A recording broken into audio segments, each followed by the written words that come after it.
আল্লাহর হুকুম আকাম মোতাবেক চলতা। তোমরা যেহেতু দুনিয়ার ভিতরে এত হুলস্থুল কাণ্ড করে ফেল, তাহলে অবশ্যই সেই বিচারকে তোমরা বিশ্বাস করো না। কেননা সেই পিতার বিচারে তো হামাইয়া আমার মিসকালা জান্নাতিন ভাইয়াইয়াবা আমাইয়া আমার মিসকালা জান্নাতিন ছাবাইয়াবা, এক বিন্দু পরিমাণ ন্যায় আমি কারো ছাড়ব না। এক বিন্দু পরিমাণ, এক জাররা, একটা সরিষাকে 70 ভাগ করলে যতটুকু হয় ওটাকে এক জাররা বলা হয়। এক জাররা পরিমাণ বদল ছাড়ব না।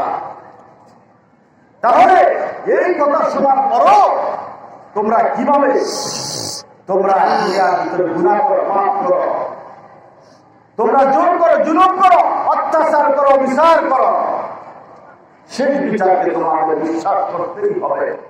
আলাইসাল্লাহু বিআহকামিল হাকিম। আল্লাহ রাব্বুল আলামিন বলেন, আমি কি বিচারকদের ভিতরে শ্রেষ্ঠ বিচারক নই? আমি বিচারকদের ভিতরে কি শ্রেষ্ঠ বিচারক নয়?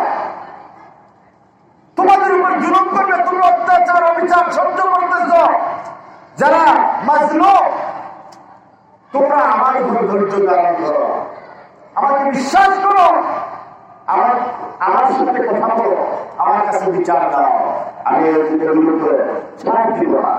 একদিন না একদিন এদেরকে আমি ধরবো, এদেরকে ধ্বংস করবো, এদেরকে আমি এদের প্রাপ্য অবশ্যই বুঝিয়ে দিয়ে দেব।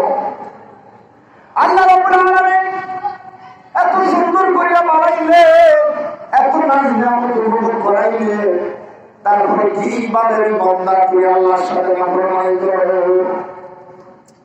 আল্লাহ রাব্বুল আলামিন কোরআনে পাকের ভিতরে বলেন, কাইফা তাকফুরুনা বিল্লাহি ওয়া কুনতুম আমওয়াতান সুম্মা ইউমীতুকুম সুম্মা ইউহয়ীকুম সুম্মা ইলাইহি তুরজাউন। কাইফা তাকফুরুনা বিল্লাহি ওয়া কুনতুম আমওয়াতান, কিভাবে তোমরা আল্লাহর সাথে নাফরমানি করো, তোমরা তো ছিলে মৃত্যু। কাইফা তাকফুরুনা বিল্লাহি ওয়া কুনতুম আমওয়াতান, তোমরা ছিলে মৃত্যু, নাপাক বস্তু, মাটির সাথে মিশেছিলে। সুম্মা ইউমীতুকুম সুম্মা ইউহয়ীকুম, তোমাদেরকে পরে আমি জীবিত করেছি।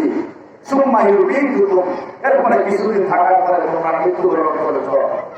সুম্মা ইউহয়ীকুম, এরপরে আমি তোমাদেরকে জীবিত করে সুম্মা ইলাইহি তুরজাউন, আমার নিকট প্রত্যাবর্তন করাইব। তাহলে কিসের বাহাদুরি?